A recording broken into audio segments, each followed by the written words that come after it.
tahun 2025. Perkenalkan, saya Aufa Rabani Nuraihan selaku moderator yang akan memandu jalannya debat pada kesempatan kali ini. Pada babak final ini akan berhadapan dua tim terbaik, yaitu tim pro dari kelas 11H dan juga tim kontra dari kelas 10B.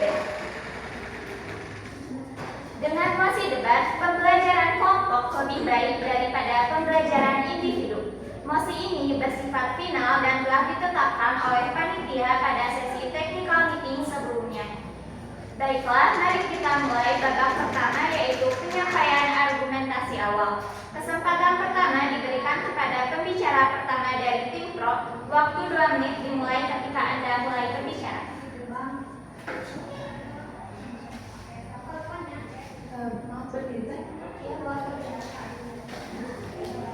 Sebelumnya izin berbicara, kami dari tim pro mendukung bahwa pembelajaran kelompok lebih baik daripada pembelajaran individu.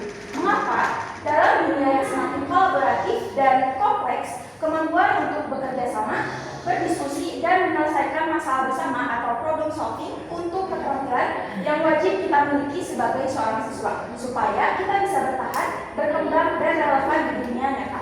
Pembelajaran kelompok bukan hanya sekedar soal memahami materi, tetapi juga membangun karakter, empati, dan juga kemampuan sosial siswa. Berdasarkan teori konstruktivisme sosial oleh Lev Vygotsky, seorang psikolog berasal dari Rusia, menyebutkan bahwa pembelajaran terjadi secara optimal melalui interaksi sosial. Dalam kelompok, siswa saling berinteraksi, bertukar informasi, bertanya, dan menjelaskan satu sama lain. Ini bisa mendorong pemahaman yang lebih dalam dibanding untuk pembelajaran individu. Nah, berdasarkan penelitian dari University of Minnesota menunjukkan bahwa siswa yang belajar dalam kelompok menunjukkan peningkatan pemahaman konsep hingga 30% dibandingkan siswa yang belajar individu.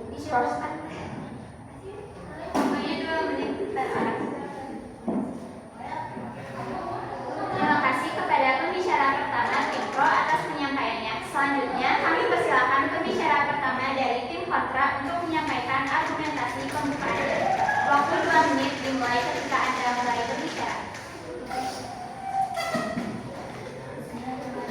Assalamualaikum warahmatullahi wabarakatuh.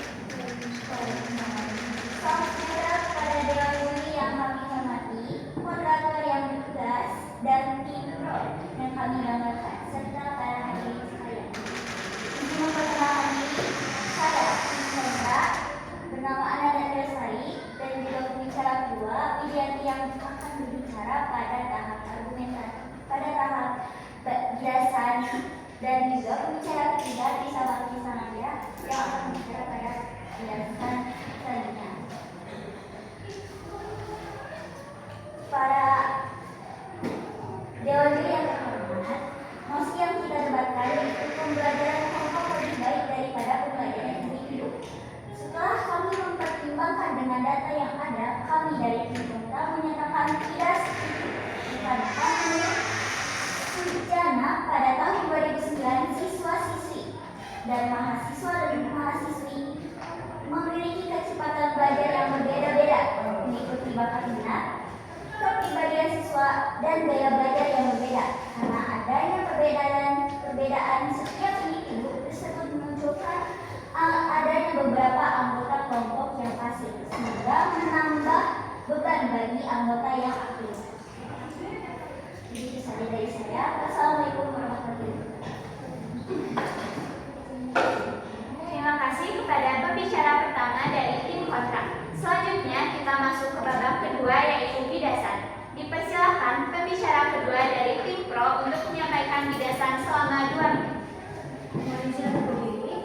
Selama izinnya saya untuk berbicara, sebetulnya menanggapi dari apa yang telah dikatakan dari pembicara satu, bahwa saya kita menekankan pada mosi pembahasan hari ini, yaitu perbandingan pembelajaran kelompok lebih baik dibandingkan individu. Tadi yang ditekankan bahwasanya ini tuh menekankan kepada perbedaan individu secara personal. Sedangkan di sini kita akan membahas persamaannya. Secara umum, kita sebagai manusia, sebagai makhluk sosial, di mana memerlukan adanya interaksi satu dengan lainnya. Oleh karena itu, dengan ini kami menyatakan sebagai tim pro pasti mendukung mosi perdebatan hari ini. Mengapa demikian? Karena sebagai manusia, sebagai makhluk sosial, kita